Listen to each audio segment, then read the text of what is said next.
যাদের ফেস অনেক ঘামে তাদের জন্য কিন্তু আজকের এই উপায়টি বেস্ট হচ্ছে। তো আজকে তোমাদেরকে খুব সহজে টমেটো দিয়ে একটি ফেস প্যাক তৈরি করে দেখাবো, যেটা তোমাদের স্কিনে খুব সুন্দর একটা গ্লো নিয়ে আসবে। যাদের স্কিনে কোনো রকম গ্লো নেই, স্কিনটা ডাল এবং ড্যামেজ, তাদের স্কিনে কিন্তু ভীষণ ভালো একটা গ্লো চলে আসবে। তো গরমের সেরা টমেটো ফেসিয়াল আমি এর আগেও তোমাদের সাথে শেয়ার করেছি, যারা দেখোনি তারা দেখে আসতে পারো। তো আজকেও তোমাদের সাথে খুব সুন্দর একটা টমেটো ফেসিয়াল শেয়ার করছি। এই গরমে কিন্তু তোমরা একবার টমেটো এভাবে ব্যবহার করে দেখো, স্কিনে এত সুন্দর একটা ফ্রেশনেস আসবে, স্কিনটা কিন্তু আগের চাইতে অনেক বেশি গ্লো করবে। তো আমি এখানে প্রথমে একটি পাকা টমেটো নিয়েছি, টমেটোটা ভালো করে ধুয়ে গ্রেট করে নিয়েছি। এখানে কিন্তু আমি কোনো রকম ছাঁকনি ব্যবহার করছি না, তোমরা চাইলে কিন্তু এটা ছেঁকেও নিতে পারো। তো আমি এখানে কিন্তু ডাইরেক্ট টমেটো পিউরিটাই ব্যবহার করছি। এর মধ্যে আমি দিয়ে দিচ্ছি চালের গুঁড়ো।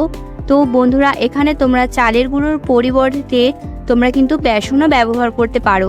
তো আমি এখানে চালের গুঁড়ি ব্যবহার করছি, 1 চামচের মতো চালের গুঁড়ো দিয়ে দিয়েছি। এরপরে আমি এখানে দিয়ে দিচ্ছি কাঁচা দুধ। অবশ্যই চেষ্টা করবে কাঁচা দুধ ব্যবহার করার। টমেটোর সাথে কাঁচা দুধ দুর্দান্ত কম্বিনেশন, স্কিনে কিন্তু ভীষণ ভালো একটা গ্লো এনে দেয়। আর কাঁচা দুধ কিন্তু স্কিনের জন্য ভীষণ উপকারী। যারা ব্যবহার করনি তারা আজ থেকে ব্যবহার করা শুরু করে দাও কাঁচা দুধের সাথে টমেটো এই প্যাকটি। তো এখানে আমি ভালো করে মিশিয়ে নিচ্ছি প্রত্যেকটা উপাদানকে। কোনো রকম বাইরের কোনো কিছু কিন্তু এখানে ইউজ করতে হচ্ছে না, ঘরোয়া উপাদান ঘরেই কিন্তু তোমরা পেয়ে যাবে। সাধারণ জিনিসগুলো দিয়েই কিন্তু এই রেমেডিটা তৈরি করে নিতে পারবে, ভীষণ ইজি। যাদের হাতে সময় কম তাদের জন্য কিন্তু এই রেমেডিটা খুব ভালো হচ্ছে, চটজলদি একটা রেমেডি। তো রোদের থেকে এসে কিন্তু তোমরা এই রেমেডিটা চটজলদি বানিয়ে ব্যবহার করে নিতে পারো। স্কিনে যদি অনেক বেশি ট্যান পড়ে গিয়ে থাকে সেই ট্যানগুলো কিন্তু রিমুভ হয়ে যাবে, স্কিনটা টাইট হয়ে যাবে। তো স্কিনে কিন্তু খুব ভালো, খুব সহজ এবং খুব সাধারণ একটি রেমেডি। তোমরা এই রেমেডিটা বানিয়ে একবার অ্যাপ্লাই করে দেখো, খুব ভালো রেজাল্ট পাবে। এটা কিন্তু ছেলে মেয়ে প্রত্যেকেই ব্যবহার করতে পারো। যাদের স্কিনে কোনো রকম গ্লো নেই, স্কিনটা ডাল এবং ড্যামেজ হয়ে গিয়েছে, স্কিনে অনেক বেশি ড্রাইনেস চলে এসেছে, তাদের স্কিনটা কিন্তু অনেক বেশি ভালো হয়ে যাবে, ভেতর থেকে স্কিনটা হেলদি হবে, তোমরা নিজেরাই কিন্তু বুঝতে পারবে। তো প্রত্যেকবারের মতো যখনই তোমরা স্কিনে কোনো কিছু অ্যাপ্লাই করবে তার আগে স্কিনটা ভালো করে ফেস ওয়াশ দিয়ে ক্লিন করে নেবে, একদমই মাস্ট এই কাজটা করা। তো ভালো করে ফেসটাকে আমি ক্লিন করে নিয়েছি, তারপর কিন্তু পুরো প্যাকটাকে আমি ফেসে অ্যাপ্লাই করছি। যেহেতু এখানে আমরা চালের গুঁড়ো ব্যবহার করেছি, চালের গুঁড়ো কিন্তু স্কিনকে স্ক্রাব করবে, মাইল্ড স্ক্রাব করে দেবে, স্কিনটাকে এক্সফোলিয়েট করবে। তো খুব ভালো করে তোমরা কিন্তু এটা স্ক্রাব করে নেবে। এটা কিন্তু স্ক্রাবারেরও কাজ করবে এবং এটি একটি খুব ভালো প্যাকেরও কাজ করবে। তো প্রথমে আমি স্ক্রাব করে নিচ্ছি, তোমরা দেখতেই পারছো। স্ক্রাব কিন্তু ভীষণ ইম্পর্টেন্ট, তোমরা কিন্তু একদিন বাদ দিয়ে কিন্তু তোমরা স্ক্রাব করে নেবে, তাহলে ছোট ছোট দানা গুড়ি গুড়ি এইসব কোনো কিছু হবে না, ওপেন পোর্স হবে না, স্কিনটা ঘামবে না এবং আমাদের ব্ল্যাক হেডস হোয়াইটসের সমস্যাগুলোও কিন্তু দেখা দিবে না, তোমরা যদি ভালো করে স্ক্রাব করে নিতে পারো রেগুলার।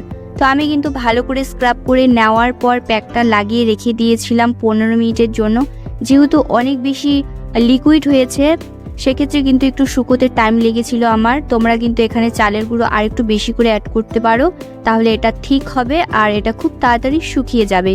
তো এখানে আমি এটা ভালো করে লাগিয়ে কিন্তু এটা রেখে দিয়েছিলাম। 15 মিনিট পর আমি একটি ভিজে রুমালের সাহায্যে মুছে তোমাদের দেখিয়ে দিচ্ছি। স্কিনে যত রকম নোংরা ময়লা আছে সব ক্লিন হয়ে যাবে, কারণ টমেটো স্কিনকে ডিপলি ক্লিন করে। প্রচুর পরিমাণে ভিটামিন সি থাকে টমেটোর মধ্যে। তো প্রথমে আমি ভালো করে ফেসটা ক্লিন করে নিয়েছি। এরপরে ছোট্ট একটি কাজ করতে হবে, এখানে আমি নিয়ে নিচ্ছি গোলাপ জল। আর গোলাপ জলটা তোমরা এখানে বেশি করেও নিতে পারো, কারণ এই সেকেন্ড স্টেপটা কিন্তু তোমরা বানিয়ে অনেক দিন রেখে দিতে পারো, এটা কিন্তু ফ্রিজে রাখারও প্রয়োজন হবে না, এটা ভালোই থাকবে। তো এখানে আমি গোলাপ জলের পরে দিয়ে দিচ্ছি অ্যালোভেরা জেল। এই দুটো উপাদান খুব ভালো করে মিক্স করে নিয়ে আমাদের একটু ম্যাসাজ করে নিতে হবে। এই সিরামটা তোমরা রেগুলার লাগাতে পারো, স্কিনে কোনো রকম সাইড এফেক্ট হবে না। আর এটা কিন্তু তোমরা সপ্তাহে 2 দিন ব্যবহার করবে এই প্যাকটি। তো এখানে আমি ভালো করে মিক্স করে নিচ্ছি। অ্যালোভেরা জেল স্কিনের মধ্যে একটা কুলিং ইফেক্ট দেয়, স্কিনটাকে কিন্তু একদম স্মুথ সাপেল করে তোলে। তো খুব ভালো করে আমি ফেসটাকে ম্যাসাজ করব। যত ভালো করে তোমরা ম্যাসাজ করবে তত স্কিনটা টাইট হবে। যাদের স্কিনে অনেক আগেই বয়সের আগে বয়সের ছাপ পড়ে যাচ্ছে, রিঙ্কলস পড়ে যাচ্ছে, ফাইন লাইন্স চলে এসেছে, অনেক স্কিনটা কুঁচকে যাচ্ছে, সব কিছু কিন্তু আস্তে আস্তে ভালো হয়ে যাবে, সব কিছু কিন্তু ঠিক হবে। তো তোমরা এইভাবে ভালো করে ম্যাসাজ করবে। যদি এই রেমেডিটা রাতের বেলা অ্যাপ্লাই করো তাহলে এই প্যাকটা কিন্তু সিরামটা লাগিয়ে তোমরা রেখে দেবে সারা রাতের জন্য। পরের দিন সকালে উঠে নর্মালি জল দিয়ে ওয়াশ করে নেবে। তো আজকের এই ছোট্ট রেমেডিটি তোমাদের কেমন লাগলো সেটা অবশ্যই তোমরা কমেন্টে জানিও। ব্যবহার করে দেখো কেমন রেজাল্ট পেলে সেটা কিন্তু অবশ্যই জানাবে।